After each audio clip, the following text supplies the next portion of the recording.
May I come in? അവളോ Periya ഗാങ്സ്റ്ററാണ്. I present you. ഓർക്കടാ. പറയാൻ പോകുന്ന വിഷയം ഒരു പഴയ ഇലക്ട്രോണിക് എക്യുപ്മെന്റിനെ കുറിച്ചാണ്. പേജർ എന്ന് പറയുന്ന ഒരു കമ്മ്യൂണിക്കേഷൻ ഡിവൈസ്. അയ്യോ ഓർമ്മിപ്പിക്കല്ലേ പൊന്നെ. അതൊന്നും സാരമില്ല, ഇവൻ ഇതൊക്കെ പറയുവാ.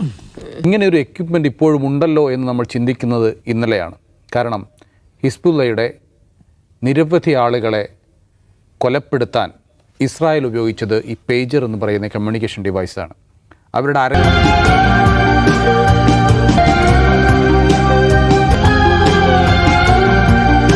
ഇതിലെ രസകരമായ കാര്യം ഈ പേജർ എന്ന് പറഞ്ഞ ഉപകരണം ഇപ്പോഴും ഉപയോഗിക്കപ്പെടുന്നുണ്ടെന്ന് ഞാൻ ഇന്നലെയാണ് മനസ്സിലായത്. എനിക്കറിയില്ലായിരുന്നു അത് കാലഹരണപ്പെട്ടു പോയ ഒരു ഉപകരണമാണ് എന്ന് വിചാരിച്ചു. പക്ഷേ ബുദ്ധി നിങ്ങൾക്ക് കുറവാണെന്നറിയാം എന്നാര് പറഞ്ഞു?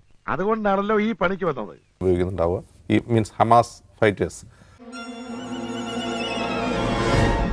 എന്തോന്ന് ഈ മീൻസ് ഹമാസ് ഫൈറ്റേഴ്സ് പറഞ്ഞവനെ ഇങ്ങോട്ട് വിളിച്ചോണ്ടാ അടിച്ചവന്റെ കർണക്കുട്ടി ഞാൻ പൊട്ടി. ഹിസ്ബുള്ളയും അതുപോലെ അവർ മൊബൈൽ ഉപയോഗിക്കുന്നില്ല, പകരം അവർ സന്ദേശ വിതരണത്തിന് വേണ്ടി പേജർ ഉപയോഗിക്കുന്നു. പേജർ ഉപയോഗിച്ചാൽ ഗുണമെന്ന് വെച്ചാൽ ലൊക്കേഷൻ ട്രേസ് ഔട്ട് ചെയ്യാൻ കഴിയില്ല. ഇത് ഏതാ സ്ഥലം? റിമോട്ടായിട്ട് ഇത് പൊട്ടിക്കാൻ പറ്റിയെന്നുള്ള കൂടി അതാണ് വസ്തു വെച്ചെന്ന് മാത്രമല്ല, ഇത് റിമോട്ടായിട്ട് കൺട്രോൾ ചെയ്തു എന്നുള്ളതാണ്. May I come in? അവളോ Periya ഗാങ്സ്റ്ററാണ്.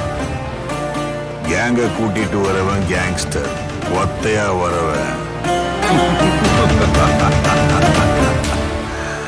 Monster. ഞാൻ പോയി വരട്ടെ മക്കളെ, 2-ാം തീയതി വരാം. ഏത് മാസം? എല്ലാ മാസവും 2-ാം തീയതി ഉണ്ടല്ലോ. ഞാൻ പോകുന്നു. Bye bye.